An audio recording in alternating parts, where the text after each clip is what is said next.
You're listening to the Culturing Podcast. That's Culture EING, where we believe that healthy company culture is the untapped fuel to growth in your organization. By taking action today on building an amazing workplace environment, you're setting yourself up for an unstoppable, thriving future that will put you on the map and propel you to prosperity. This is your host, Tynan Allen. So come on, let's get culturing. Today's guest is Talia Benson, and I wanted to have her on the podcast because she has worked her entire career in the people and culture space.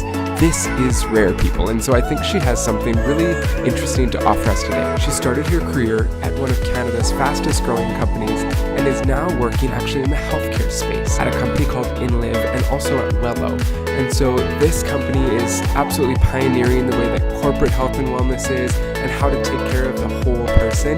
But then also at Wello, she works with a team that is actually doing virtual healthcare. So without further ado, here is my interview with Talia Benson. Today, my guest is Talia Benson, and she is the People and Culture Specialist at Inliv. I really wanted to bring her on the podcast today because she has such a wide set of experiences in the company culture space, but also has such an interesting background as an athlete, and she's going to tell us a little bit about that. So welcome to the podcast, Talia. Thank you so much for having me on. I'm so excited about this. This is my first podcast ever. Wow. People, you need to invite more amazing people like Talia onto your podcast. They need to be heard. So let's start with a bit of your background. Where did you come from and what led you into a career in company culture? It's actually still quite rare in the industry. It is, yeah. I was super lucky to be able to start my career in people and culture. I graduated university with a double major in psychology and sociology, and I always sort of knew that I wanted to work with people, and that's very broad and vague, but I knew in some way I needed to be working with people and helping people.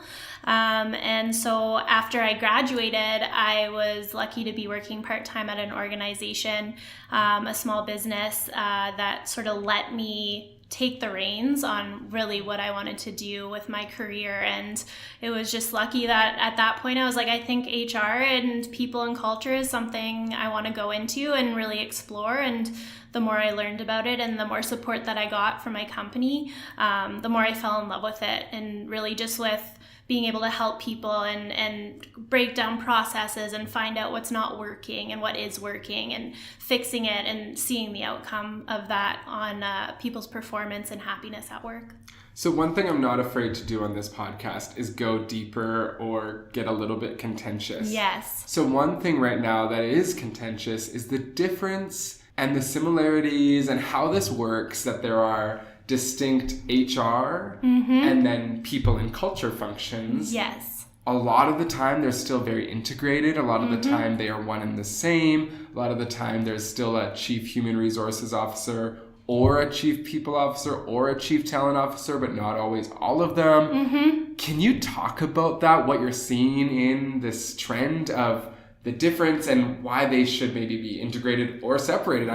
Whatever your opinion is, I don't care. I just want to hear your feedback. That's a really good point, and I don't really know if I have a fully formed opinion of it yet. I know right now in the company at Inliv right now that I'm working at, it is sort of interchangeable with the staff. I know that us, the Department of People and Culture, which is, there's 3 of us on that team, we do really try to push people to refer to us as People and Culture because we really do think there is a difference.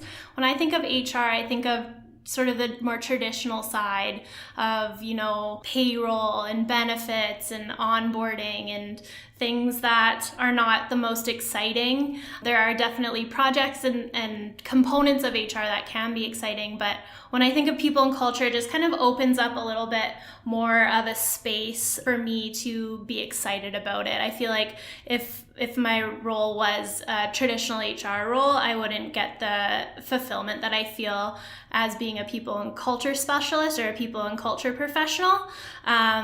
I just feel like having that culture piece in there and really focusing on the initiatives that can push your corporate culture is so important. And sometimes I think it might get forgotten in the traditional HR space. Right. And it's not to discredit in any way the function of HR. Of course not. It's so important. It's so integral. But what we do need to make a distinction is that simply they are two different things, right? You still need payroll, benefits, etc. But it's just like you need an accountant and you also need, your whoever else in your business, right? You still need all of these different functions and they serve different roles. Yeah. And as soon as you start getting people that are really good at one thing doing something that actually is perhaps a little bit outside of their comfort zone, they might not do it as well as somebody that is trained for that. And so maybe can you even speak to what you're seeing in the industry in terms of who are the up and coming professionals in people and culture, and what should somebody that is a chief people officer be looking for their teams? Like as they're growing this new function of the business, who are the best people in culture?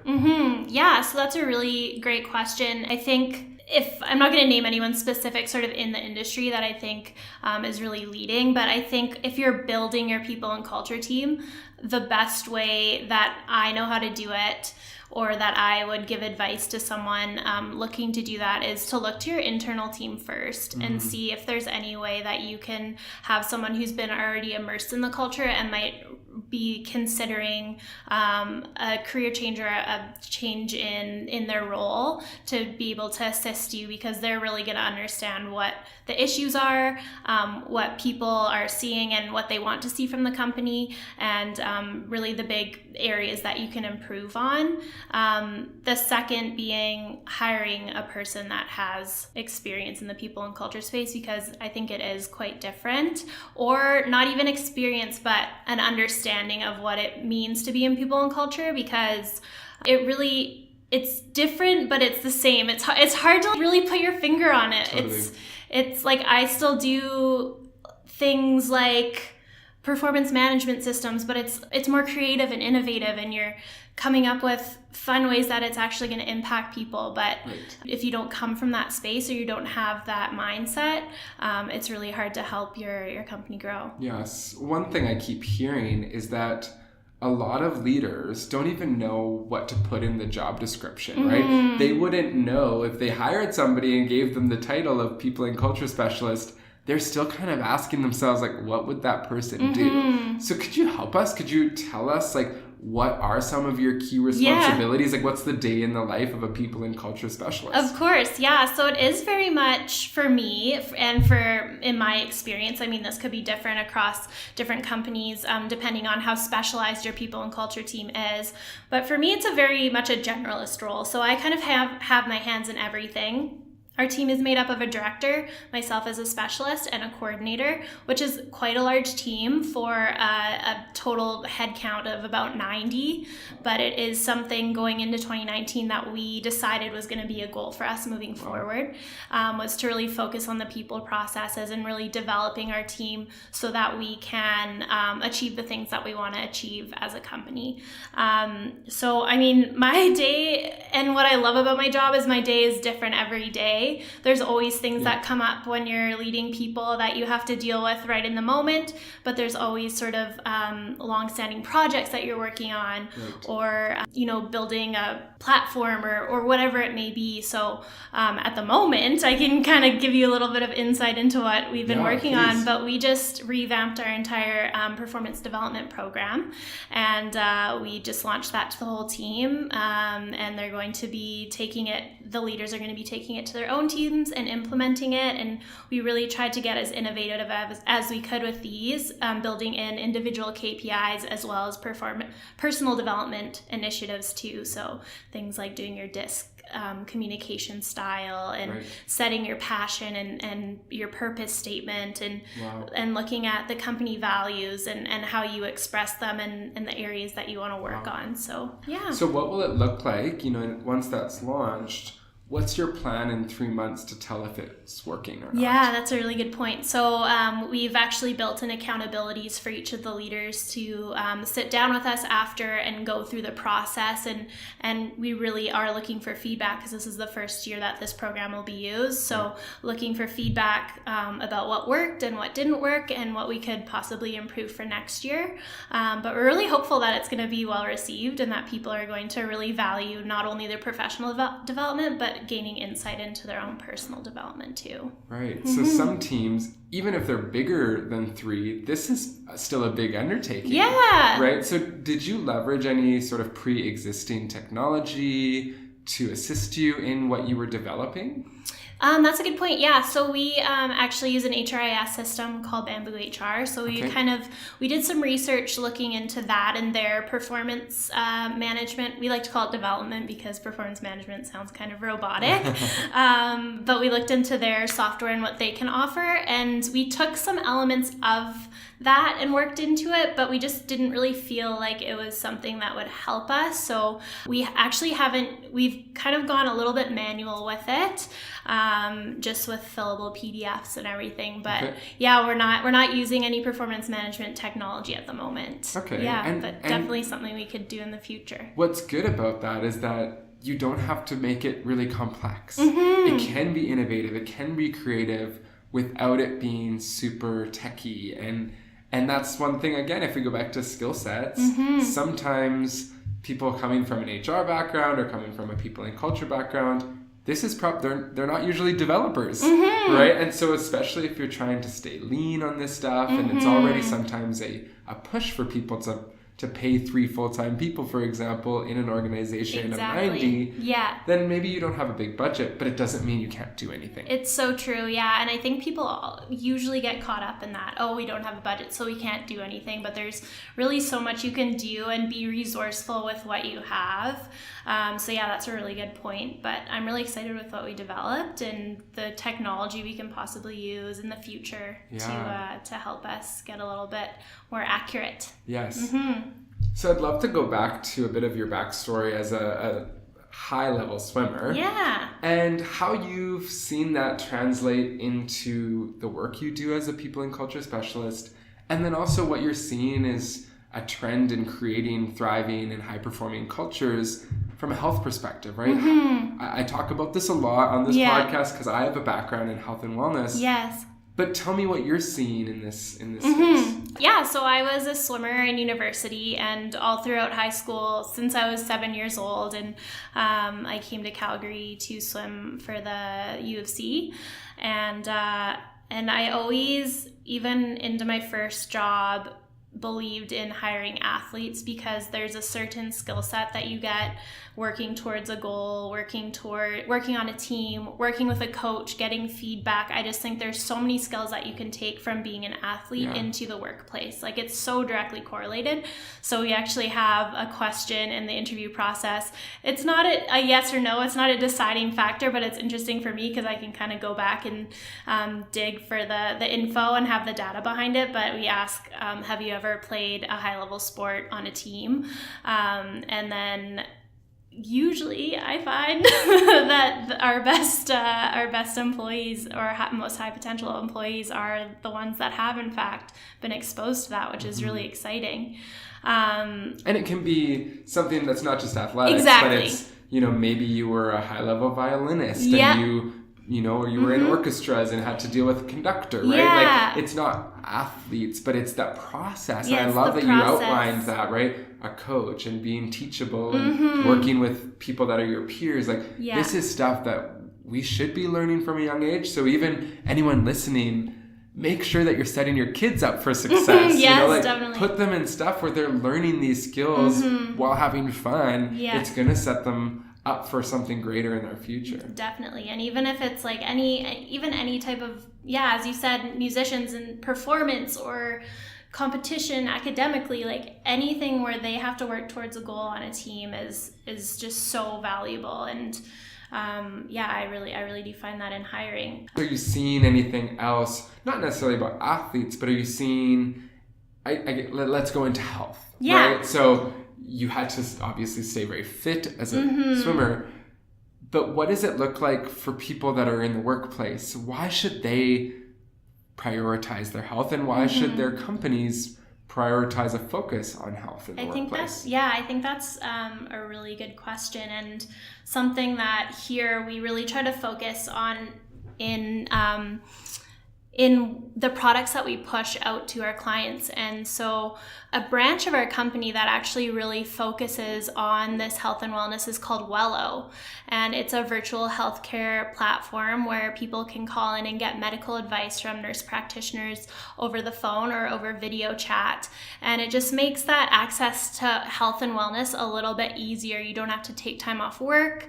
It's a 15-minute call. Wow. It just creates a lot more ease in sort of the medical process, because it can be, especially if you have medical issues of your own in the workplace, it can be quite stressful to have to take time off and worry about yourself. So it is, obviously, if we're pushing that to clients, it is internally something that's really important to us as well. So this platform's offered to all of our employees, which is great. And we do partner with companies that offer it to their employees too.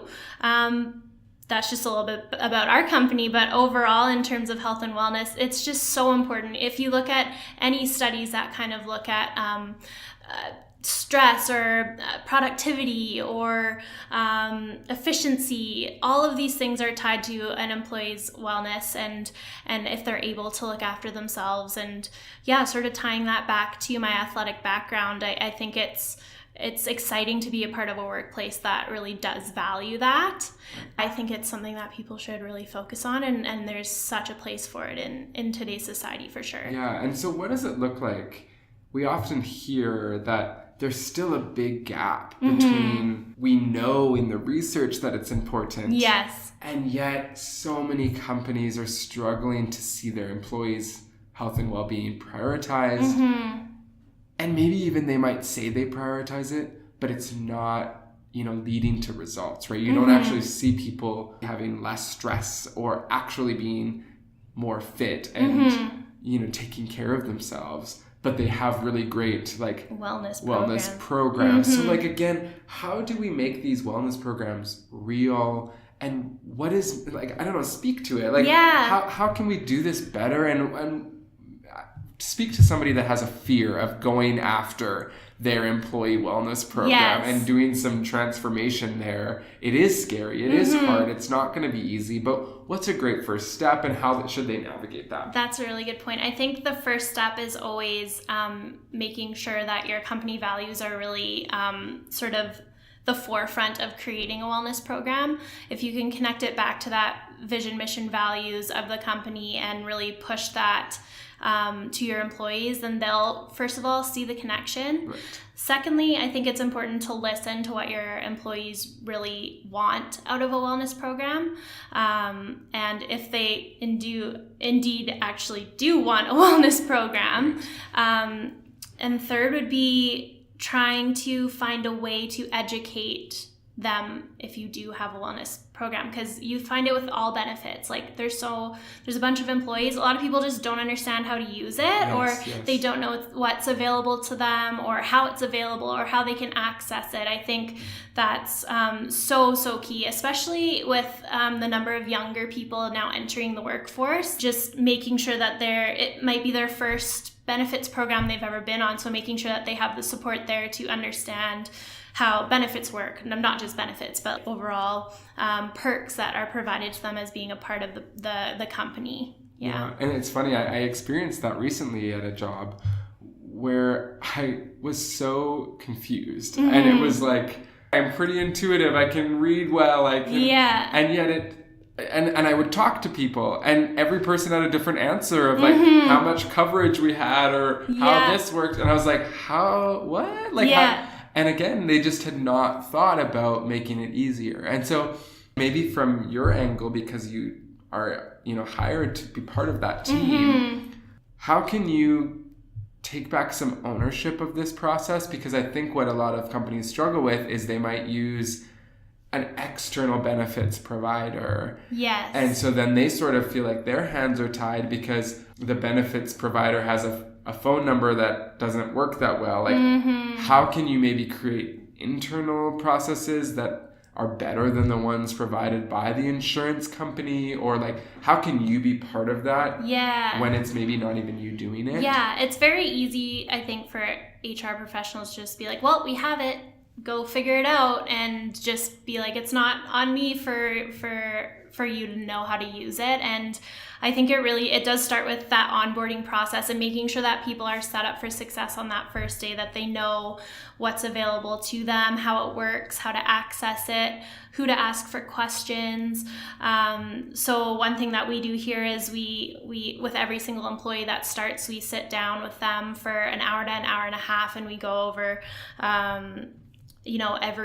every step of our benefits program and all the stuff they would need to know before, like boring stuff like tax forms and signing up for benefits, like sitting there and walking them through the process and showing them the website to get onto it, and just always being available if they do have questions, because we have these programs for a reason. We want people to be using it, but if it's not explained to them on day one, then it's likely they're just going to get into the habit of not using it, which is not beneficial for the company or the employee. That's totally it. So then let's turn it around, because you work at a place that not only helps other companies increase the health of their employees, but you also work with all health professionals, right? You are, I don't know, how would you describe Inliv? Are you a corporate wellness provider? You can use your words. Yeah, for sure. But, what is it like? Tell us first what you are. Maybe you'll start there. Yeah, for sure. So Inliv is basically, it's a healthcare clinic. We provide amazing services to individuals on a membership basis, and we can provide family medicine. We have a total health management program where they get some amazing healthcare advice from our physicians, and they get a specialized medical care coordinator, and they get a bunch of really great perks that go along with that. That's amazing. Yeah, and then there's a executive medical assessment program that we have as well, where companies can send their top executives here to get a yearly assessment and figure out any points of concern that they can then take back to their own practitioner and address with them. We then have a full fitness team, which is really exciting. So we have a full team of personal trainers, so people can come and pay for sessions with our trainers. And then and then we have sort of that branch that I was speaking about earlier called Wello. That's a whole separate side of the business that really focuses on that virtual healthcare. Right. Okay. So then again, you are creating a culture of these health professionals. This isn't something we often hear actually about in the company culture space, right? We hear about, well, what's the culture at Google and what's the culture at Apple and all of these larger companies that are, full of kind of the normal structure of a company. But you're working with a company that has a personal trainer to surgeons and physicians, right? So tell us about how you create a culture in an environment where people have quite disparate maybe pay, they're doing different jobs. What does that look like? Yeah, it definitely doesn't come without its struggles. It is hard to figure out how to focus on that. As you mentioned, and is such a great point, we have all sorts of different types of professionals that work here. We have a marketing team, but then we also have a team of very well-respected physicians, and we have lab techs and receptionists, who we call client coordinators. We don't call them receptionists. So yeah, it's hard to manage all of those expectations and all of the priorities. And I think the priorities is really of individuals is really sort of the part that we like to focus on. Doctors and healthcare practitioners have gotten into their field because they are so passionate about helping people and connecting with their clients that naturally team involvement and team engagement is going to come secondary to them, and that's just the natural way that it's going to go with the position itself. Yes.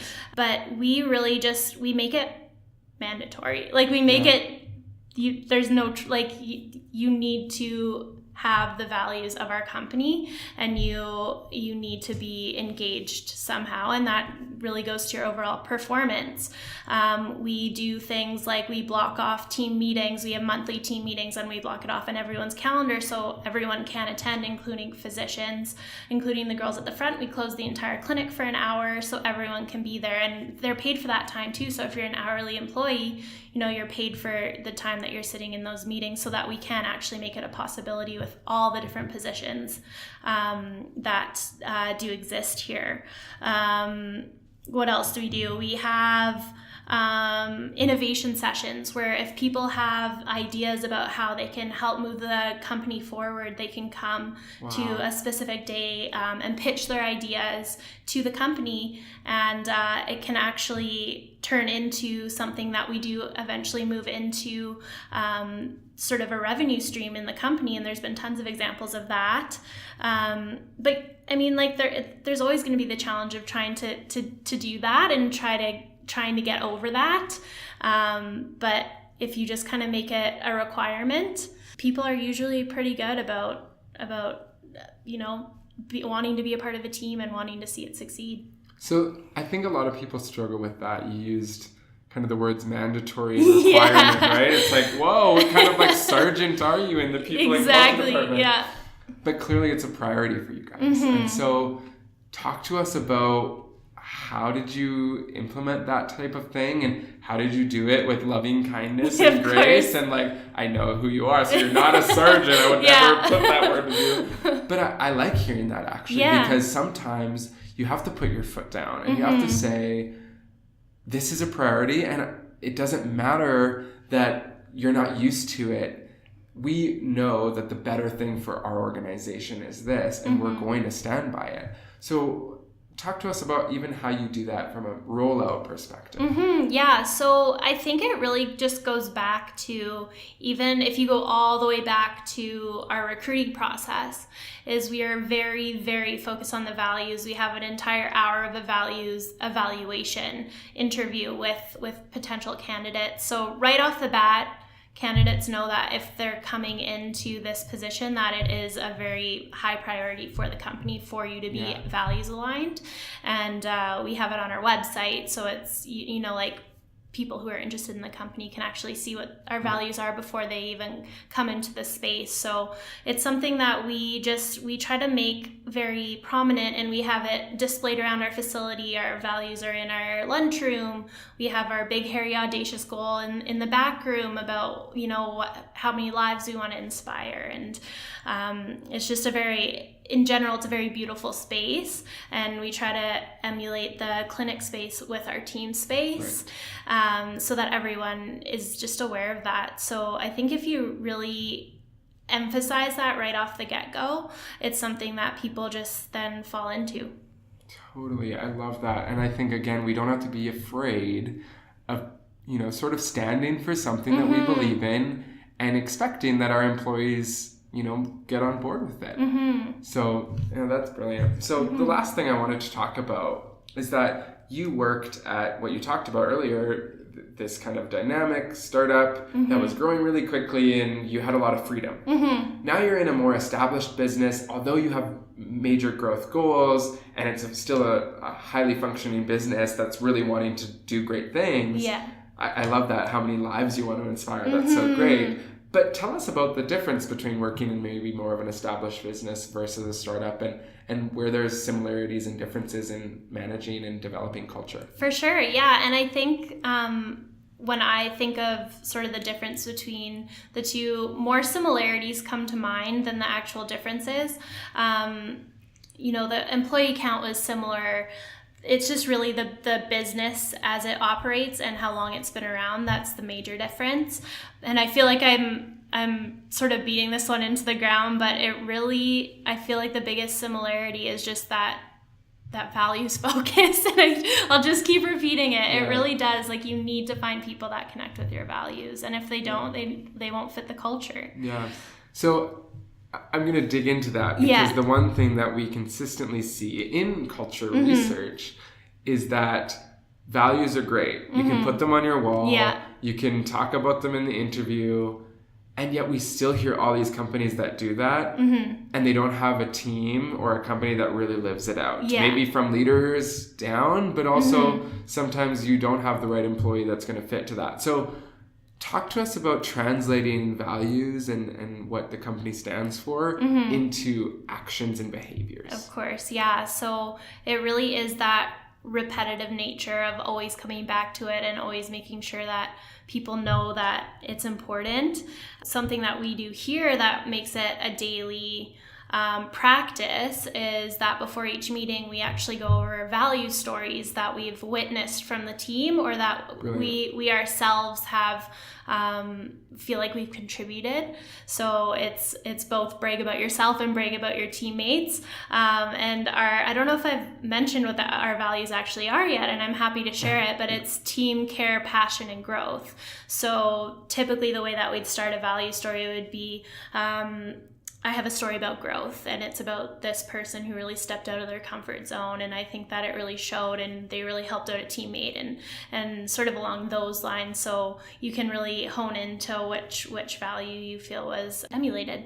So that's absolutely integral. I love that you touched on that, because I think people probably would have been listening being like, that's cool, but like, do they really live it out? But you're already creating, you actually have a system. You have a system so that people share about what they're doing that's actioning the values, but then you're even giving other people who maybe behind the scenes aren't living out those values, you're telling them that this is what we celebrate and this is what's going to get you far in the company, this is what we're looking for, do this, right? In your own way, but here's an example of what growth looks like lived out. And so now they don't have any excuse of not knowing what it is or maybe interpreting it their own way and getting it wrong, right? So that's so brilliant. I love that. Yeah, it's really cool. And it's interesting because I joined this company just a little under a year ago, and I had heard all these great things about it and how their team is so committed to the values, and I was just kind of coming in like, okay, yeah, we'll see about that. But it's cool to actually be a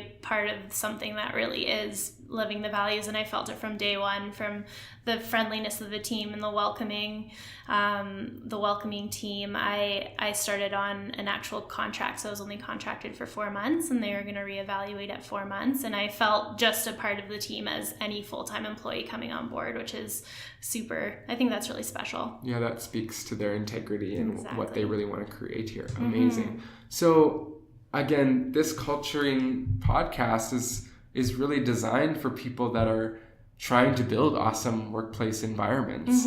What is sort of your final piece of advice for somebody who has an official role like yourself in people and culture, or just is contributing to it as we all do in our organizations? What can somebody really do to turn up the dial and level up their culture?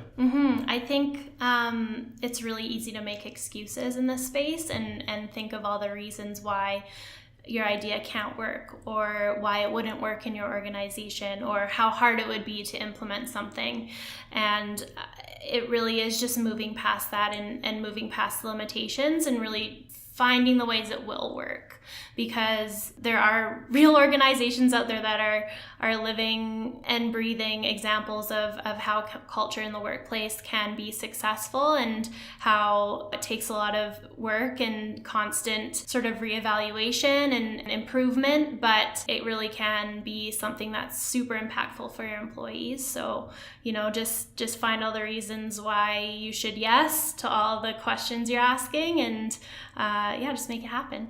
Wow, that is brilliant summation of what to do in the people and culture space. So thank you so much for joining me today, Talia, and be blessed. Thanks so much. Thanks for having me. It's so fun to hear people like Talia who are young and thriving in positions as company culture experts. It's so interesting that our world actually has changed to where we have jobs like this. It's so awesome. If you've loved today's episode, I really invite you to share it with some of your friends. Maybe they actually work at companies that are interested in creating positions like Talia's and are curious to what that might look like. Or maybe your own organization needs more of this kind of work, needs more people like Talia, and this could be maybe a little bit of a framework, a little bit of a guide to your leaders on what it might look like to have someone work in company culture, specifically within your company. You can find us at cultureing.com, that's culture EING, and make sure you subscribe there, that you stay active with us, leaving comments or feedback. We'd love to hear what you have to say, what you've been loving or disliking. We're open to that. We're open to feedback about this podcast. And even if there's other guests that you'd like to hear from, we'd be happy to go out and try and find them and bring them onto the show. You've been hanging out with Tyne and Alan today. Be blessed.